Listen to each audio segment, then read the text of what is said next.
Senator Tammy Duckworth didn't argue. She documented. In a tense Senate hearing, Duckworth literally hands the nominee the law and asks a simple question: did Trump break it? What follows is a moment of silence, deflection, and a truth that couldn't be dodged. Thank you. Senator Duckworth. Thank you, Mr. Chairman. Welcome, Ms. Mason. I think we served in the building at the same time at one point. Yes, we did, ma'am. So I know exactly what the inner sanctum of the Secretary's office looks like. And if you're behind those doors, you're in the inner sanctum. You're not just floating out there. So you probably saw him a lot more than you are trying to lead us to believe. I just want to follow up on your answer to Senator Hirono. Are you invoking attorney-client privilege and not responding to her question? No, I simply, thank you for the question, Senator Duckworth, and it is a pleasure to see you again. No, I'm not. I'm simply saying that there are situations that I may have advised the Secretary on that wouldn't be appropriate for me to talk about. This question she asked me was a question that I could answer, that I was not engaged and involved with, and it was not my place to offer my opinion in that situation. Did you advise the Secretary on setting the 80,000 goal for firing VA employees? No, Senator Duckworth, thank you. I was not involved in that decision. Congress established offices of Inspector General in 1978 to, quote, create independent objective units within agencies. I'm going to continuing on the question line that my colleagues have already started. But critics have questioned whether a federal agency IG can truly be, quote, independent if these officials can be fired by a president who leads the administration and IG is tasked to oversee. Now, to be fair, Congress has recognized the weakness of allowing a president to silence an IG who might uncover problems that an administration would prefer to sweep under the rug. In fact, 30 years after the passage of the original IG Act, Congress amended the law to enhance transparency and oversight over potential IG firings. Ms. Mason, can you please remind our committee of what Congress did in passing Section 3 of the IG Reform Act of 2008? Let me see if I remember that one. Would you like a copy of it? I can give you a copy. That would be wonderful, ma'am. Mr. Chairman, I ask unanimous consent to provide the witness with a copy of the act. Without objection. Thank you, Senator. Thank you, Senator Duckworth, and I do remember reading this now. Yes, I think it's really important to note that 2008 was where the Congress put in some protections about the 30-day notice and some other areas that asked the president to do so before removing an IG.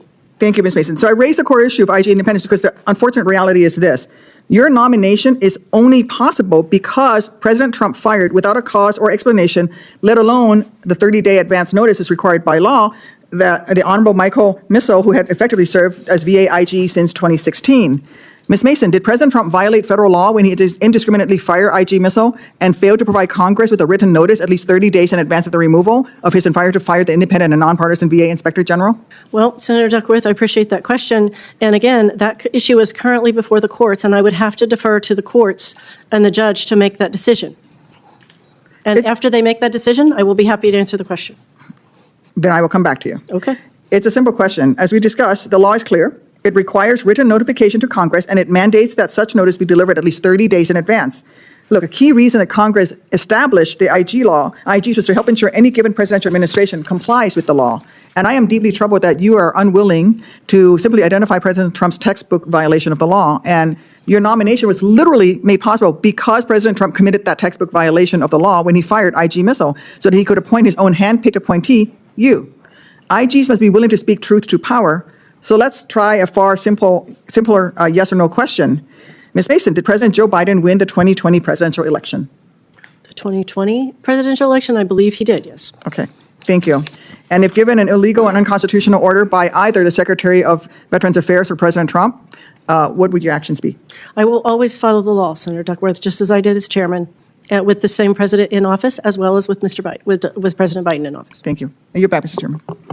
Senator Duckworth, thank you. I don't intend to have a second round of questioning, but I want to give the leeway to the ranking member who has a question to follow up, and then I'll ask you, Ms. Mason, if you have anything you want to conclude, anything you would like to try to correct, or I'm not suggesting you need to correct anything you wish to have said before we ask him. This exchange cuts straight to the heart of accountability. Tammy Duckworth wasn't playing politics. She was laying out black-letter law, chapter and verse, and forcing the nominee to confront an uncomfortable reality. Her own nomination exists because the law may have been violated. Duckworth exposes the core danger here. Inspectors general are meant to be independent watchdogs, not removable inconveniences. When a president fires an IG without notice, without cause, and without explanation, that independence collapses. What makes this moment even more striking is the contrast. The nominee refuses to say whether the law was broken, yet immediately acknowledges that Joe Biden won the 2020 election and pledges to follow the law if ordered to break it. The contradiction is glaring. This wasn't grandstanding, it was a test of courage, and Duckworth made it clear. If you can't say the law was broken when it clearly was, how can the public trust you to enforce it?